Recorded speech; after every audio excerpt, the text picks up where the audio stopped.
नमस्कार दोस्तों, आप देख रहे हैं अपना YouTube चैनल। दोस्तों, ये हमारी बेसिक की आखिरी वीडियो होगी और बेसिक जहाँ जहाँ ज़रूरत होगी फिर आगे आपको हम बताएंगे। ये लास्ट वीडियो है और अगर मुझे ज़रूरत पड़ी तो हो सकता है मैं ला सकता हूँ। अगर मुझे लगा इसमें नहीं कवर होगा तो मैं अगली वीडियो भी ला सकता हूँ, लेकिन मैं कोशिश करूँगा ये हमारी आखिरी वीडियो हो सकता है मैं कोई और पॉइंट भूल जाऊँ और मुझे बाद में याद आए कि नहीं मुझे ये भी बताना था, तो हो सकता है मैं वीडियो ला सकता हूँ, लेकिन आप इसे आखिरी वीडियो ही समझें। अब जो हम करेंगे ना, अगली जो वीडियो आएगी वो अपने मैथ से रिलेटेड आएगी और हम पढ़ेंगे उसमें संख्या पद्धति। संख्या पद्धति की ही ये बेसिक है, कुछ आप समझ गए हैं और थोड़ा सा आज समझ जाएंगे, क्लियर हो जाएगा। गिनती से ही हमने शुरू किया था।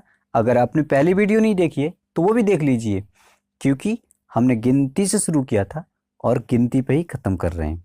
तो डिस्क्रिप्शन में सब वीडियो की आपको लिंक मिल जाएगी, आप जाइए चेकआउट कीजिए और देख लीजिए एक बार, ठीक है। ओके, चलिए ये वीडियो हम शुरू करते हैं। तो आज पढ़ाना क्या क्या है, देखो गिनती है, वही अपना काम है गिनती करना, तो इसी से आज बेसिक क्लियर करेंगे इन्हीं चीज़ों का, जितनी भी हमने यहाँ पे लिखी हुई है मतलब।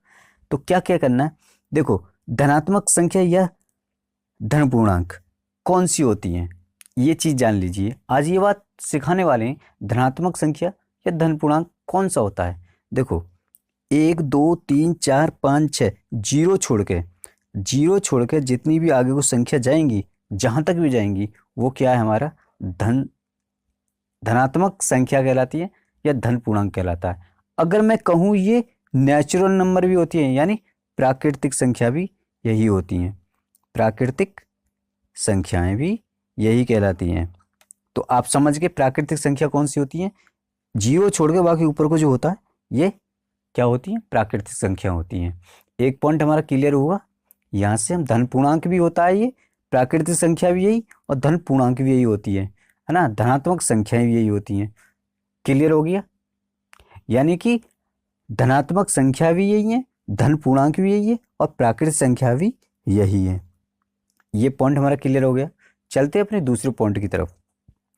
ये ऋणात्मक संख्याएं या ऋण पूर्णांक कौन से होते हैं। देखो एक चीज याद रखना हमेशा, जहां माइनस से शुरू हो जाए, जैसे मान लीजिए -5, -4, -3, है ना, -2 और -1, तो ये क्या हो रहा कहलाती है, ये कहलाती है ऋणात्मक या ऋण पूर्णांक। ठीक है, इतनी बात क्लियर। जो माइनस में है संख्या वो क्या कहलाती है, ऋण पूर्णांक, और जो प्लस में है वो क्या कहलाता है, धन पूर्णांक। खत्म कहानी। अब अगला पॉइंट हम कवर करेंगे पूर्ण संख्याएं।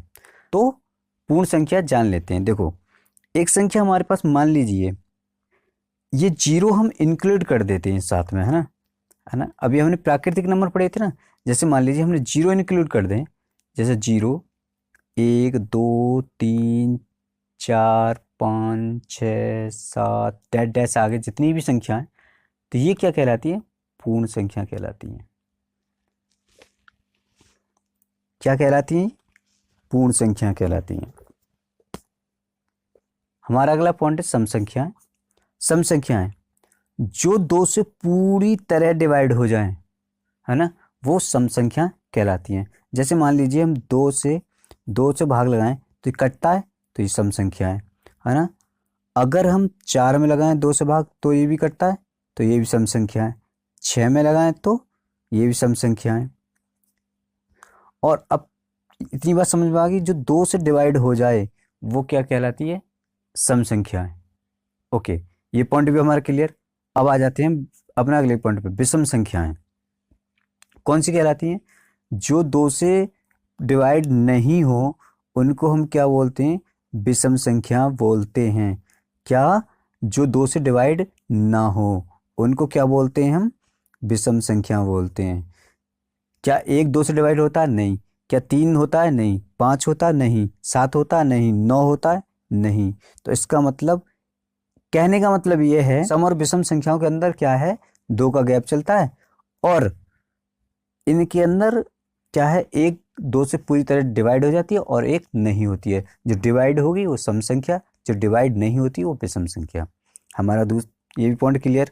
अब आ जाता है हमारा अगला पॉइंट 6 पे। पूर्णांक क्या होता है? देखो अभी हमने ये चीज़ देखी थी कि -4 है ना, -3, -2, -1। अब यहाँ पर 0 आएगा, उसके बाद ऊपर हो जाएंगे 1 2 3 4, है ना। तो ये जो संख्या है ना, डैश जितने भी हम आगे हो जाएंगे, इंक्लूड 0, माइनस और प्लस, तीनों को मिलाकर जो संख्या बनी हुई वो पूर्णांक कहलाती है ना, वो पूर्णांक है। इतनी बात क्लियर। अब हमें भाज्य संख्याएं हैं, है ना। तो भाज्य संख्या कौन सी होती हैं? देखो भाज्य संख्या वो होती हैं जो एक और अपने के सिवा किसी अन्य से भी कट जाती हैं, वो भाज्य कहलाती हैं। जैसे 4 है, ये इसको 4 भी काट देगा, 1 भी काट देगा, 2 भी काट देगा, तो इसका मतलब ये क्या है, एक भाज्य संख्या है। ठीक है। 6 भी एक भाज्य संख्या। आप कहेंगे सर ये तो सम संख्या है। हाँ, ये सम भी संख्या है, क्योंकि 2 से भी कट रही है। 6 भी सम संख्या है, 2 से भी कट रही है। भाज्य का क्या मतलब, मैंने बताया था, भाज्य को समझो इस बात को। भाज्य कह रहा है कि एक के अलावा और स्वयं के अलावा, मतलब एक तो काट देती है सबको, और एक इसके अलावा, अपने के अलावा कोई और संख्या से काट दे तो क्या कहलाती है, वो भाज्य कहलाती है। कैसे? देखो इसको 2 काट रहा है, इसको 2 भी काट रहा है, इसको 3 भी काट रहा है। इसको 2 से भी डिवाइड कर सकते हैं हम, और 3 से भी कर सकते हैं। कर सकते हैं कि नहीं कर सकते, है ना। ओके। 8 भी अगर ले लेते हैं हम, 8 तो 4 से भी डिवाइड हो जाएगा, 2 से भी हो जाएगा कि नहीं हो जाएगा। 2 से भी कर सकते हैं, 4 से भी कर सकते हैं। ठीक है। ऐसे ही 9 है। अब देखो इसमें आपने कहा से ऐसे ही तो सम संख्या ले रखी है, बिल्कुल ले रखी है। अब हमने 9 ले लिया, 9 तो नहीं है ये तो विषम संख्या है। देखा जाए तो ये विषम संख्या है, लेकिन ये एक भाज्य संख्या भी है। कैसे? देखो इसको हम 3 से डिवाइड कर सकते हैं, हाँ, और स्वयं से डिवाइड हो जाएगा, 1 से डिवाइड हो जाएगा, और अगली 3 से डिवाइड हो रहा है, तो इसका मतलब ये एक भाज्य संख्या है। ऐसे ही ये पॉइंट हमारा क्लियर हो गया। अब करते हैं अभाज्य संख्या। अब एक और अपने सिवा किसी और से विभाजित ना हो, उसको हम क्या बोलते हैं, अभाज्य संख्याएं। ये बड़ा कन्फ्यूजन कर गई। देखो इस कोई कन्फ्यूजन नहीं है। ये क्या कह रही है कि जो अपने सिवा और एक के सिवा, अपने आप से कटे और एक से कटे, वही संख्या भाज्य होगी, अदरवाइज भाज्य नहीं होगी। तो इस ऐसी कौन सी संख्या है? एक तो 2 है ना। अच्छा, एक कभी कभी इसको ये भी पूछ लेता है कि सम अभाज्य संख्या कितनी है। तो मैं बताता चलूं, सम अभाज्य संख्या केवल 2 ही है, यानी एक ही है। और पूछ ले सबसे छोटी समअभाज्य संख्या कौन सी है, तो ये 2 ही है। याद रखना, सबसे छोटी पूछ ले चाहे सबसे बड़ी पूछ ले अभाज्य में, समअभाज्य, भैया यही है। इससे ना बड़ी है ना छोटी है फिर कोई। उसके बाद तो सब विषम आएगी। जैसे 3 आ जाएगा, फिर 3 के बाद फिर 5 आ जाएगा, 5 के बाद 7 आ जाएगा। अब भैया 7 के बाद 9 मत कर देना गलती से भी। क्यों? देखो 5 को 1 काटेगा, या फिर ये 5 खुद काटेगा। 3 को ये 3 खुद काटेगा या 1 काटेगा। 7 को या तो 1 काटेगा या 7 खुद काटेगा। अब भैया 9 को अगर मैं 9 लिख दूं तो क्या 3 नहीं काट देगा? हाँ काट देगा। तो फिर कैसे हो गई अभाज्य संख्या? नहीं होगी। 11 कर सकते हैं उसकी जगह पे, बिल्कुल कर सकते हैं भैया। 11 को तो या तो 11 काटेगी या फिर 1 काटेगा। ऐसे हम 13 कर सकते हैं। 13 को कौन सी संख्या काट सकती है ना। अब गलती से 15 मत कर देना। 15 को 3 काट देती है, याद रखना 5 भी काट देता है। तो 15 मत कर देना, 17 हो जाएगा, है ना। ये चीजें याद रखना। जो अपने आप से कट जाए और 1 से कट जाए, वही अभाज्य संख्या होती है ना, वही अभाज्य संख्या होती हैं। ये क्लियर? ओके। अब बात आती है हमारी अगले पॉइंट, सहभाज्य संख्याएं। संख्याओं का ऐसे 2 गुणनखंड होते हैं आपस में जो एक के अतिरिक्त किसी से न कटे, अन्य किसी से ना कटे, वो संख्या क्या कहलाती है? क्या होता है? उनका एक ग्रुप होता है। जैसे मान लीजिए मैंने लिखा है 2 और 5, या फिर और भी कोई ग्रुप ले सकते हैं ना। तो 2 और 5 क्या है? अब कहेंगे सर 2 तो 2 से कट जाएगा। हाँ बिल्कुल कट जाएगा, लेकिन 2 तो मैंने बताया ना अभाज्य ही है अभी। और 5 ये तो सहभाज्य का मतलब ये है कि एक से ही कटेगा। मैंने ये देखो ये 8 ले लिया और 11 भी हो सकते हैं ये। आप कहेंगे तो सर ये तो 2 से भी कट रहा है, 4 से भी कट रहा है, ये क्या आपने कैसे ले लिया? देखो एक चीज़ मैं बता रहा हूँ, ये मैंने ये कहा था ये दोनों कटनी चाहिए। जैसे अब मान लो कि मैंने यहाँ पे 4 ले रखा है और 4 के बाद अगर मैं 5 ले दूँ यहाँ पे, तो भाई साहब ये भी क्या हो जाएगा, सहभाज्य है। अगर मैं कहूँ आपसे कि मैंने 2 ले लिया और 2 की जगह फिर मैंने 4 ले लिया, तो ये सहभाज्य है? नहीं, ये नहीं होगा। क्यों? भाई इसको 2 काट रहा है, इसको भी 2 काट रहा है। आप कहेंगे सर तो दो स्वयं के, इनको स्वयं एक ही काटेगी, केवल एक ही काटेगी, एक के अलावा कोई और नहीं काटेगा। समझ में आ गई? इनको एक ही काटेगा, बस एक के अलावा कोई और नहीं काटेगा। जिसने और ने काट दिया तो सहभाज्य नहीं होगा। ऐसे ठीक है, ओके, ये भी क्रम हमारा खत्म हो गया। अब करते हैं आरोही आरोही क्रम पे।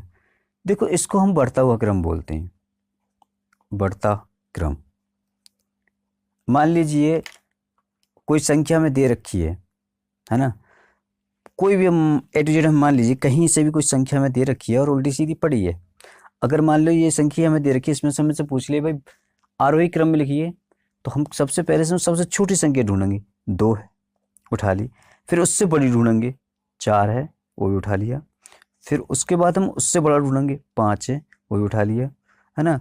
तो इसमें चलो 8 ले लिया और 8 के बाद है 11, ये हो गया।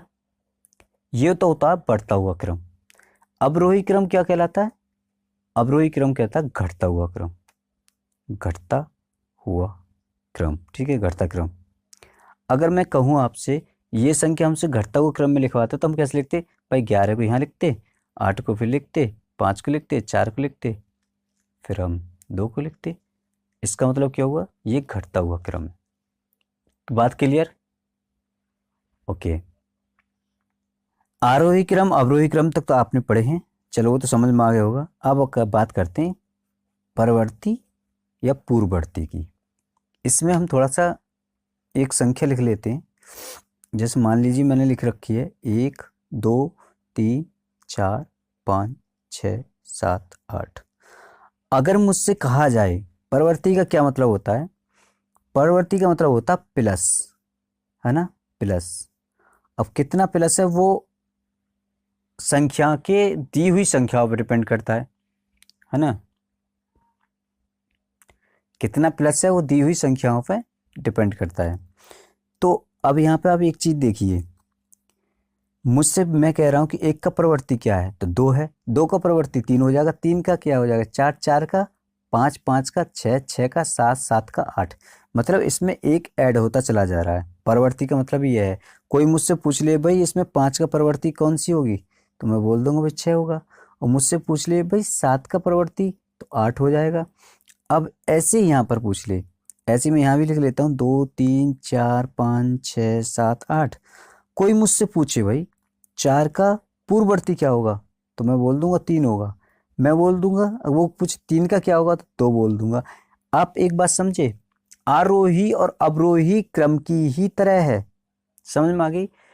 ये जो है बढ़ता हुआ क्रम मान लीजिए, इसको घटता हुआ क्रम मान लीजिए, लेकिन ये एक सीरीज में चलता है ना। आरोही क्रम अवरोही क्रम सीरीज में नहीं चलता, वो कहीं से भी कोई संख्या रैंडमली उठा लेता, लेकिन ये सीरीज में चलता है। अगर मान लीजिए इनके बीच अगर 1 का अंतर चल रहा है ना, तो सब में 1 का ही अंतर चलेगा। अगर 2 का चल रहा तो फिर 2 का ही चलेगा, 4 का चल रहा तो 4 का चलेगा। कहने का मतलब ये है जितना डिफरेंट होगा ना, वो उतने का ही अंतर आपसे पूछ लेगा। जैसे मान लीजिए 4 का डिफरेंट चल रहा है ना संख्या में, तो आपको 4 का ही पूर्ववर्ती है, 4 का डिफरेंट ही करके बताना है। ऐसा नहीं है कि आपसे पूछ लिए कि सीरीज तो चल रही है 4 के डिफरेंट की, आपसे कहा कि 20 का भैया पूर्ववर्ती क्या है, 4 के डिफरेंट पे तो 16 आने चाहिए। आप कह दें सर 20 का तो 19 होगा, तो गलत हो जाएगा। डिफरेंट जरूर रखना है आपको, ठीक है। जितने के डिफरेंट चल रहा है उतना ही, जैसे 1 के साथ में कितने का, बस एक ही तो एक डिफरेंट चल रहा है, एक कोई तो ऐड हो रहा है। तो इसका मतलब ये है कि इसका जो, इसलिए हम इसका 3 का पूर्ववर्ती पूछ लेते तो 2 हो जाता, क्योंकि एक ही चल रहा है इसमें, इस सीरीज में। खत्म। आई होप समझ में आ गई बातें, मैं जो कहना चाह रहा हूँ समझ गए होंगे आप, कि आरोही अवरोही की तरह है लेकिन एक सीरीज में चलती है। ठीक है, परमेय संख्या की बात कर लेते हैं अब हम, है ना। ये पॉइंट यहाँ पर हम खत्म कर लेते हैं। परमेय संख्या है P अपॉन Q के रूप में लिखी जाने वाली संख्याएं क्या कहलाती हैं? परमेय संख्या कहलाती हैं। कौन कौन सी संख्या लिखी जाए? जैसे 5 लिखी जा सकती है, 7 लिखी जा सकती है, 8 लिखी जा सकती है, 5/2 लिखी जा सकती है, 3/2 लिखी जा सकती है। ये जो संख्या है ना, ये क्या कहलाती हैं? परमेय संख्या कहलाती हैं, है ना। ये जो अब कहेंगे सर ये कि कैसे लिखेंगे? भाई इसको लिख सकते हैं हम, 5 को लिख सकते हैं, इसके नीचे 1 कर दो, हम कर सकते हैं कि नहीं कर सकते? ऐसे भी कर सकते हैं या किसी के भी कन्वर्ट कर सकते हैं। तो ये P अपॉन Q के रूप में लिखी जा सकती हैं, लेकिन ये जरूरी नहीं है हम एक ही करेंगे। भाई 5/7 भी इसको भी उठा के यहाँ कर दो तो हो नहीं सकता, लिख जाएगी, है ना। बस शर्त है कि ये जो Q जो शून्य नहीं होना चाहिए, Q जो शून्य नहीं होनी चाहिए, 0 ना होने चाहिए, बाकी कुछ भी हो Q अपन Q के रूप में लिख जाएगी। अब बात करते हैं अपर में संख्याएं। अपर में संख्या का क्या मतलब हुआ?